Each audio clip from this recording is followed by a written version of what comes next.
আগতে এটা সময় আছিল য'ত বলিউডৰ এজন নাম থকা বা চিনাকি ভাল চিনাকি এজন এক্টৰ থাকিলেই সেই চিনেমাখন ছুপাৰহিট হৈ পৰিছিল, সকলোৱে চাবলৈ গৈছিল।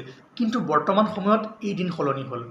আজিকালি এখন চিনেমা হিট হ'বৰ কাৰণে তাত কোন হিৰো আছে সেইটো ডাঙৰ কথা নহয়, কোন এক্টৰ আছে সিমান ডাঙৰ কথা নহয়। আজিকালি সকলো মানুহে কণ্টেণ্ট বিচাৰে যে চিনেমাখনৰ ষ্টৰীত ইমান দম আছেনে নাই, ষ্ট্ৰং ষ্টৰী আছেনে নাই, সেইটো আজিকালি সকলোৱে চায়। আজিৰ ভিডিঅ'টোত মই আমাৰ অসমীয়া চিনেমাৰ কথা ক'বলৈ ওলাইছোঁ। প্ৰথমতে মই এইটো কথা আপোনালোকক জনাব বিচাৰোঁ যে আজি চাওক, আজি মালায়ালাম হওক, তামিল হওক, তেলেগু হওক, কানাড়া হওক, এই ইণ্ডাষ্ট্ৰিবোৰৰ পৰা যিবোৰ চিনেমা আহিছে ছুপাৰ ডুপাৰ হিট হৈছে। আজিকালি লেংগুৱেজ বেৰিয়াৰো নহয়, কাৰণ যদি প্ৰেজেণ্টেশ্যন ভাল হয় চিনেমাখনৰ, যদি এক্টিং ভাল হয়, যদি কণ্টেণ্ট ভাল হয়, মানুহে ছাবটাইটেল চায়ো বা ছাবটাইটেল নেদেখিলেও মানুহে সেই চিনেমাখন বুজি পায়। অসমীয়া চিনেমা আজি কিয় পিছ পৰি ৰৈছে? অসমীয়া চিনেমা মই বেয়া বুলি কোৱা নাই, বহুতো ছবি আছে যিয়ে আজি ভাৰত বিশ্বতে খলকনি তুলিছে, কিন্তু তথাপিও এইবোৰ ইণ্ডাষ্ট্ৰীৰ তুলনাত আজি অসমীয়া চিনেমা অকণমান পিছ পৰি থকা যেন মোৰ অনুভৱ হৈছে এজন অডিয়েঞ্চ হিচাপে। মই ভালকৈ বিশ্লেষণ কৰিম সৰু সুৰাকৈ, গতিকে সম্পূৰ্ণ ভিডিঅ'টো চাব, তেতিয়া গম পাব ইয়াৰ কাৰণবোৰ।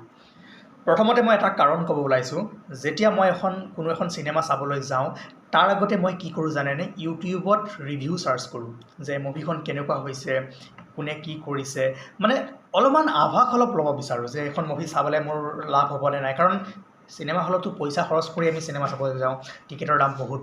গতিকে আজি চাউথ ইণ্ডাষ্ট্ৰীৰ পৰাই হওক বা বলিউডৰ পৰাই হওক বা হলিউডৰ পৰাই হওক, কিবা যদি এখন চিনেমা আহে তেনেহ'লে তাৰ ৰিভিউ আপুনি ইউটিউবত বহুত পাব, আপুনি নিজে কনফিউজ হৈ যাব যে কাৰ চাব। গতিকে তেনেকৈ মুভিখন এটা প্ৰমোট হয় আৰু মানুহবোৰে সুবিধা পায় যে এখন মুভি মই চাওঁ নে নাচাওঁ। কিবা ভাল মুভি এখন যদি আহে তাৰ ৰিভিউবোৰ নিশ্চয় ভাল আহে, তাৰ সেই চিনেমাখন চাবৰ কাৰণে মানুহবোৰ দৌৰা দৌৰিকৈ যায়, হাউচফুল হৈ যায়। কিন্তু তাৰ বিপৰীতে আমাৰ অসমীয়া চিনেমাৰ মানে অসমীয়া চিনেমাত এই ৰিভিউটো মানে বহুত কম পোৱা যায়, মানে নাই বুলিয়ে ক'ব পাৰি। কাৰণ কিবা এখন যদি অসমীয়া চিনেমা আজি থিয়েটাৰত আহে তেনেহ'লে মানুহে মানে বিচাৰিলেও তাৰ ৰিভিউ নাপায়। আৰু এতিয়া টিকেট ইমান দাম, থিয়েটাৰত আপুনি যদি চাই পইচা খৰচ কৰি আপুনি টিকেট কাটিব লাগে, যদি আপুনি মুভিখনৰ বিষয়ে অলপমানো আভাস নাপায় আপুনি কেনেকৈ মানে অন্ধকাৰত যাব? গতিকে অলপমান কোনোবাই যদি ৰিভিউ কৰে, মই বিচাৰোঁ যে যিসকলে জানে টেকনিকেলি এখন মুভি ৰিভিউ কৰিব পাৰে, টেকনিকেলি চিনেমাখনত কি হৈছে কি নাই হোৱা বা ষ্টৰীটো কেনে, অকণমান যদি আভাস দিব পাৰে, বহু মানুহে ৰিভিউ চাই পেলাই আপোনাৰ চিনেমা চাবলৈ যায়। মই চেষ্টা কৰিম আমাৰ এতিয়াৰ পৰা অসমীয়া নতুন চিনেমা ওলালে মই আমাৰ অসমৰ ৰাইজৰ কাৰণে অসমীয়াতে মই ৰিভিউ দিবৰ কাৰণে চেষ্টা কৰিম, যাতে মানুহে চাই পেলাই সেই মুভিখন চাবলৈ যাব মানে বিচাৰে, মানুহৰ কাৰণে সুবিধা হয়।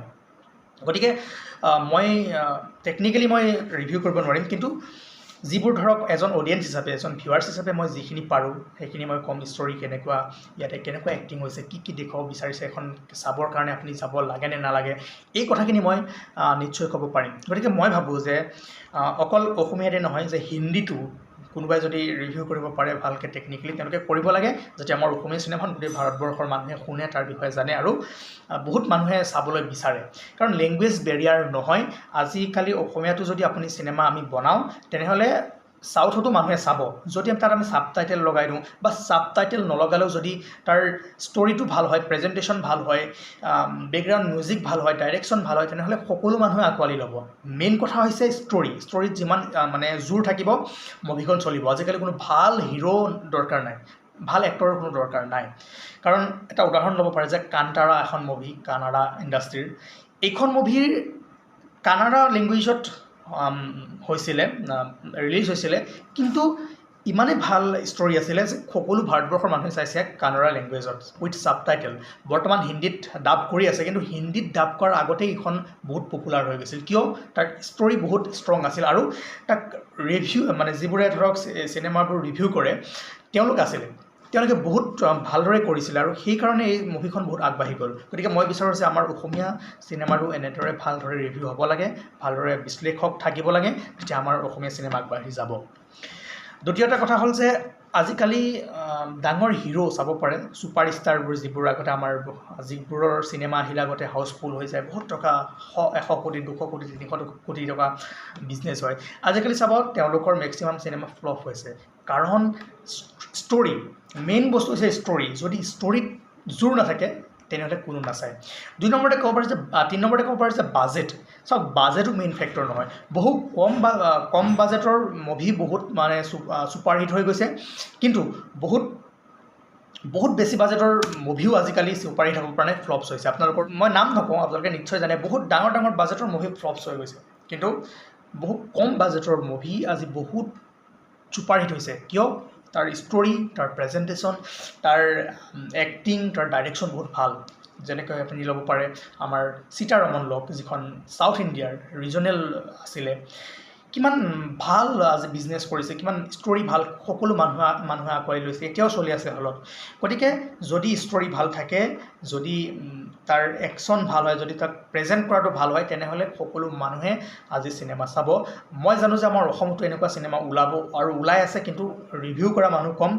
মই চেষ্টা কৰিম, আৰু কোনোবাই যদি পাৰে কৰক। লগতে আমাৰ অসমৰ মই যিসকল ছবি নিৰ্মাতা আছে তেওঁলোকক কওঁ যে ভাল ষ্টৰি লৈ আপোনালোকে চিনেমা বনাওক, অকণমান প্ৰচাৰ কৰক, যেতিয়া ষ্টৰি ষ্ট্ৰং হ'ব। কোনো ভাল এক্টৰ নালাগে, কোনো মানে ভাল এক্টৰ লাগিব, মানে নাম থকা এক্টৰ নহ'লেও চিনেমাখন চলিব, গোটেই ভাৰতবৰ্ষৰ মানুহে চাব।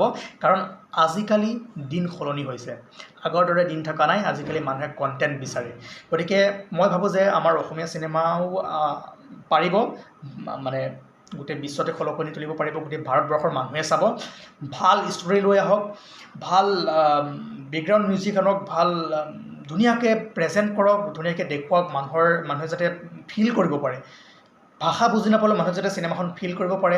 লগতে ছাবটাইটেল ইউজ কৰক, যদি বেছি ভাল হয় তাক ডাব কৰিবলৈ চেষ্টা কৰক। অলপমান চেষ্টা কৰি চালে আমাৰ অসমীয়া চিনেমাই আজি ছাউথ ইণ্ডাষ্ট্ৰীৰ দৰে ওপৰলৈ আহিব পাৰিব, কাৰণ আমাৰ অসমতো বহুত ধুনীয়া কাহিনী আছে।